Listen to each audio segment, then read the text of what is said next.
আজকাল গৃহিণীদের কাছে অতি পরিচিত একটি জিনিস হচ্ছে রাইস কুকার। রাইস কুকারে মানুষ নানান ধরনের রান্নাবান্না করে থাকে। আজকের এই ভিডিওটি তাদের জন্য, যারা নতুন রাইস কুকার কিনতে চাচ্ছেন বা যাদের রাইস কুকার আছে কিন্তু সব কিছু রাইস কুকারের খুঁটিনাটি জানেন না, তাদের জন্য আজকের এই ভিডিওটি।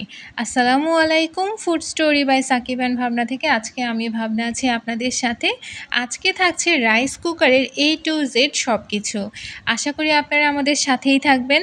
আজকে আমি রাইস কুকারে ভাত নয়, আজকে আমি রাইস কুকারে রুই মাছ রান্না করব। শুনতে অবাক লাগছে তাই না? আমরা আসলে অনেকেই জানি না যে রাইস কুকারে তরকারিও রান্না করা যায়।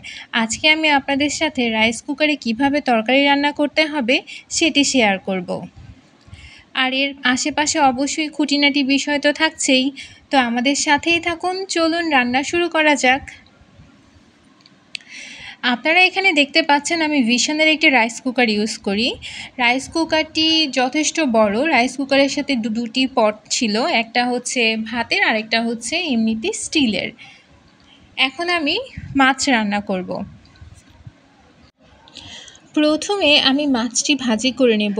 সেক্ষেত্রে আমি একটু হলুদ গুঁড়ো, মরিচ গুঁড়ো এবং লবণ দিয়ে মাছটি মাখিয়ে নিচ্ছি।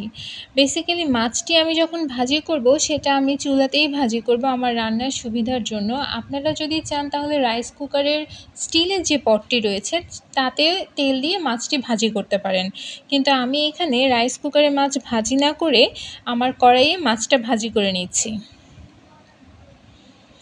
মাছ ভাজি সম্পর্কে তেমন কিছুই বলার নেই, আমরা কম বেশি সবাই মাছ ভাজি করতে জানি। আজকের রেসিপিটি মূলত আমি কিভাবে রাইস কুকারে তরকারি রান্না করি সেটি দেখানোর জন্য করা। রাইস কুকার নিয়ে আমাদের অনেকেরই ধারণা থাকে যে শুধুমাত্র রাইস কুকারে ভাত রান্না করা যাবে। এটি আসলে একটা ভুল কনসেপ্ট। আমরা চাইলে রাইস কুকারে ডাল রান্না করতে পারি, বিরিয়ানি রান্না করতে পারি, বিভিন্ন ধরনের তরকারিও আমরা রাইস কুকারে রান্না করতে পারি।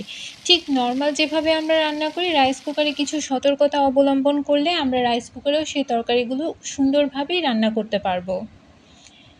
কথা বলতে বলতে এদিকে আমার মাছ ভাজি হয়ে গেল। আমি এভাবে মাছগুলো একটু গোল্ডেন ব্রাউন করে ভাজি করে নিচ্ছি।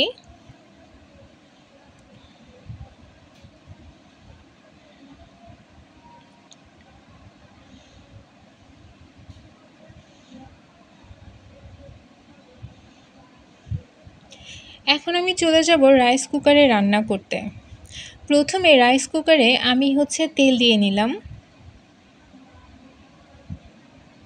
আমার রাইস কুকারটা কিন্তু এখন হিট অপশানে আছে, সো আমি এখন বাটনটা নিচে ক্লিক করে কুকিং অপশানে দিয়ে দিয়েছি। আপনারা যখন রান্না করবেন তখন অবশ্যই খেয়াল রাখবেন যাতে আপনাদের প্লাগটা ঠিকমতো আছে কি না, রাইস কুকারের সাথে যে প্লাগটা লাগানো থাকে সেটি ঠিকঠাক মতো কানেকশান পেয়েছে কি না, এটি অবশ্যই খেয়াল রাখবেন। এক্ষেত্রে আমি একটি কাঠের খুন্তি ইউজ করছি। তো ইজিলি কাঠের খুন্তি দিয়ে আমি ইজিলি এটি নাড়াচাড়া করতে পারি। পেঁয়াজের সাথে সাথে আমি একটু লবণ দিয়ে দিয়েছি, আমি একটু হলুদ গুঁড়া, মরিচ গুঁড়া এবং রসুন বাটা দিয়ে দিব।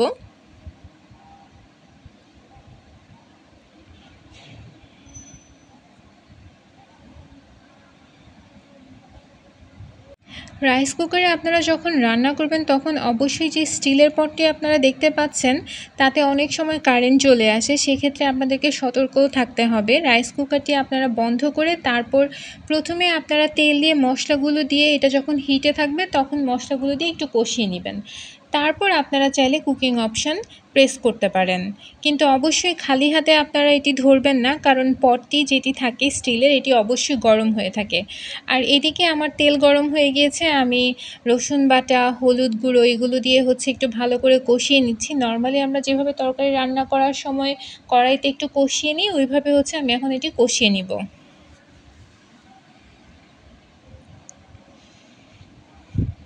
আমি এখানে সামান্য পানি অ্যাড করে দিয়েছি যাতে আমার মশলাটা না পুড়ে যায়।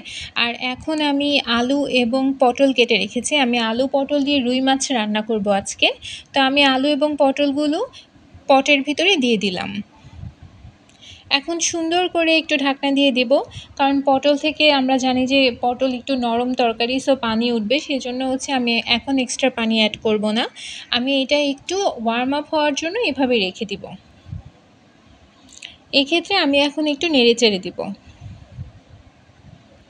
রাইস কুকার যেহেতু একটি ইলেকট্রিক ডিভাইস, সেক্ষেত্রে আপনাদেরকে খেয়াল রাখতে হবে যে রাইস কুকারের প্লাগ ঠিক আছে কিনা, এবং রাইস কুকারের যে কয়েলটা রয়েছে সেই কয়েলটা সবসময় আপনারা শুকনো রাখার চেষ্টা করবেন, কোনোভাবে যাতে কয়েলের মধ্যে পানি না থাকে।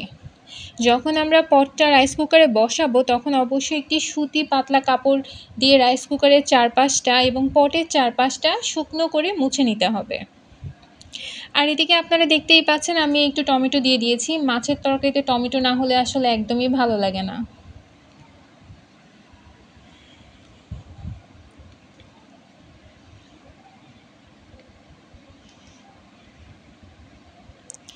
রাইস কুকার যেমন আসলে আমাদের গৃহিণীদের কাজ অনেকাংশে একটু কমিয়ে দিয়েছে, একটু তাড়াতাড়ি ফাস্ট রান্না হয়, তেমনি রাইস কুকার যেহেতু একটি ইলেকট্রিক ডিভাইস, সেক্ষেত্রে আমাদের আসলে সতর্কতা মেনে চলতে হবে।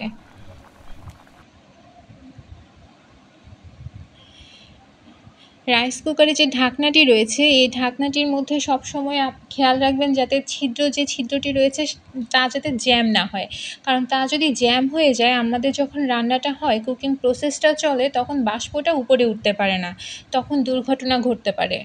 সো আপনারা সবসময় পটের যে ঢাকনাটি রয়েছে তার ছিদ্রগুলো ক্লিন আছে কিনা অবশ্যই চেক করবেন।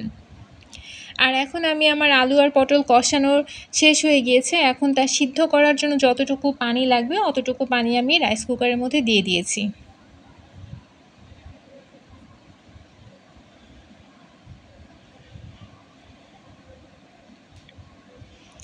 এখন তেমন বেশি কিছু করার নেই, আমার আলু পটল সিদ্ধ হবে, তারপরে হচ্ছে আমি মাছটা ঢেলে দেব, এরপরেই হচ্ছে আমি কিছুক্ষণ পরে হচ্ছে আমার তরকারিটা হয়ে যাবে। সো রাইস কুকারে রান্নার যেমন সুবিধা আছে তেমনি কিছু অসুবিধাও আছে, যেহেতু ইলেকট্রিক ডিভাইস একটু সতর্ক আমাদেরকে অবশ্যই থাকতে হবে। আর এদিকে মাঝখান দিয়ে আমি একটু নেড়ে চেড়ে দিলাম।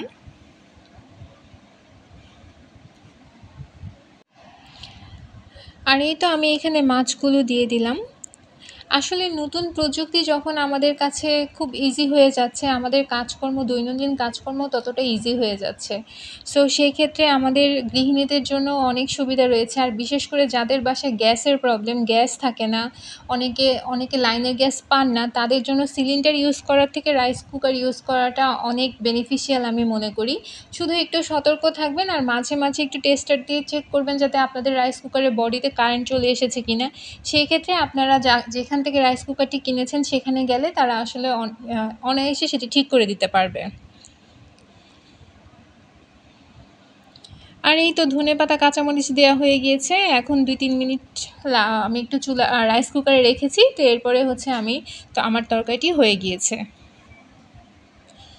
আজ এই পর্যন্তই। সবাই ভালো থাকবেন। আমাদের চ্যানেলের যদি কোনো কিছু আপনারা আপডেট করতে চান বা আমাদের চ্যানেল সম্পর্কে যদি কোনো কমেন্টস থাকে তাহলে অবশ্যই আমাদেরকে কমেন্ট সেকশানে জানাতে ভুলবেন না। আর এই রাইস কুকার কারা কারা ইউজ করেন তারা অবশ্যই আমাকে জানাবেন। আপনারা কী কী রেসিপি রাইস কুকারে তৈরি করেছেন যেটা আমি এখন পর্যন্ত করিনি, সেটিও আমাকে জানাবেন। আমি অবশ্যই ট্রাই করব। আর এই হচ্ছে রাইস কুকারের কয়েলটি। রাইস কুকারের কয়েলটি সবসময় আপনারা চেক করবেন যাতে এটি শুকনো থাকে, কোনোভাবেই রাইস কুকারের কয়েলটি ভেজানো থাকা যাবে না। আমি বারবার বলছি যেহেতু ইলেকট্রনিক ডিভাইস, সো আমাদেরকে সতর্ক থাকতে হবে। নিজে সতর্ক থাকুন, আশেপাশের মানুষকে সতর্ক করুন। সো ভালো থাকবেন, সুস্থ থাকবেন, আমাদের সাথেই থাকবেন। Thanks for watching.